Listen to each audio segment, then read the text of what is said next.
পাগলের মতো ভালোবাসবে, দূর থেকে 7 বার দোয়াটা পড়ুন।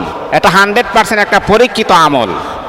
আমি আপনাকে বলছি, অনেক ছেলে আছে, মেয়ে আছে, একটা মেয়ের সাথে অবৈধ তার সম্পর্ক হয়ে যায়। এখন সেই ছেলেটা চিন্তা করেছে, আমি তার সাথে যেহেতু অবৈধ সম্পর্ক করে ফেলেছি, ঠিক আছে, আমি তাকে আমার জীবন সাথী বানিয়ে ফেলবো। আপনি যদি কাউকে ভালোবেসে জীবন সাথী বানাতে চান, তাহলে আমি আপনাকে বলবো, আপনি যদি এই আমলটা যদি আপনি করতে পারেন, অবশ্যই আপনি আপনার ভালোবাসার মানুষকে আপনি পেয়ে যাবেন। আবার অনেক স্বামী আছে, স্ত্রীর ভালোবাসার থেকে সে বঞ্চিত হয়ে যায়। স্ত্রী আগে যেই পরিমাণ তাকে কেয়ার করতো, যেই পরিমাণ তাকে মোহাব্বত করতো, ভালোবাসতো, হুজুর এখন আর আমার স্ত্রী আমাকে আগের মতো মোহাব্বত করে না, আমার স্ত্রীরা আমাকে আগের মতো কেয়ার করে না, সম্মান করে না।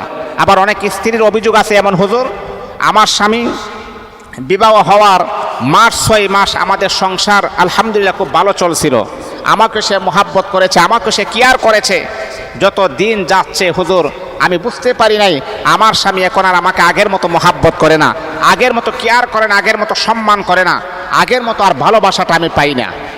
এখন কি করা যায়? আমি আমার এই মাকে বলবো, আমি আমার এই বাবাকে বলবো, শুনেন, আপনি আল্লাহ পাক রব্বুল আলামিনের কোরআনুল কারীমের একটা আয়াত আছে, এই আয়াতটা যদি আপনি 7 বার পড়তে পারেন, আপনাকে পাগলের মতো সে ভালোবাসবে, ভালোবাসতে সে বাধ্য হয়ে যাবে ইনশাআল্লাহ।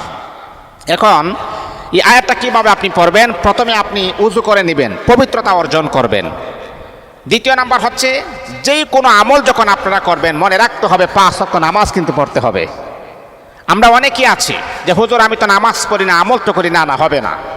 আপনাকে অবশ্যই আমল করার ক্ষেত্রে 5 ওয়াক্ত নামাজ অবশ্যই আপনাকে পড়তে হবে। 5 ওয়াক্ত নামাজের পরে আপনি বিশেষ করে ফজরের নামাজের পরে 3 বার ইস্তেগফার পড়বেন, আস্তাগফিরুল্লাহ আস্তাগফিরুল্লাহ আস্তাগফিরুল্লাহ। তারপর আবার 3 বার দুরূদ শরীফ পড়বেন, আল্লাহুম্মা সাল্লি আলা মুহাম্মাদিন ওয়া আলা আলি মুহাম্মাদ। যেই দুরূদটা আমরা নামাজের ভিতরে পড়ি, সেই দুরূদটা আপনি পড়বেন। দুরূদ ইব্রাহিম আপনি পড়বেন 3 বার। ইস্তেগফার যখন 3 বার হয়ে যাবে, দুরূদ শরীফ যখন 3 বার যখন হয়ে যাবে, তখন আল্লাহ পাক রব্বুল আলামিনের কোরআনুল কারীমের আয়াতটা আপনি 7 বার পড়বেন। স্বামীর কথা মনে মনে স্মরণ করবেন। ও বন্ধু, ও মা, আমি আপনাকে বলছি, শুনেন, আপনার স্বামী বিদেশের জমিনে আছে, আপনার স্বামীর কথা স্মরণ করে করে আয়াতটা আপনি 7 বার পড়বেন। ওয়া আলকাইতু আলাইকা মাহাব্বাতাম মিন্নি, ওয়া আলকাইতু আলাইকা মাহাব্বাতাম মিন্নি।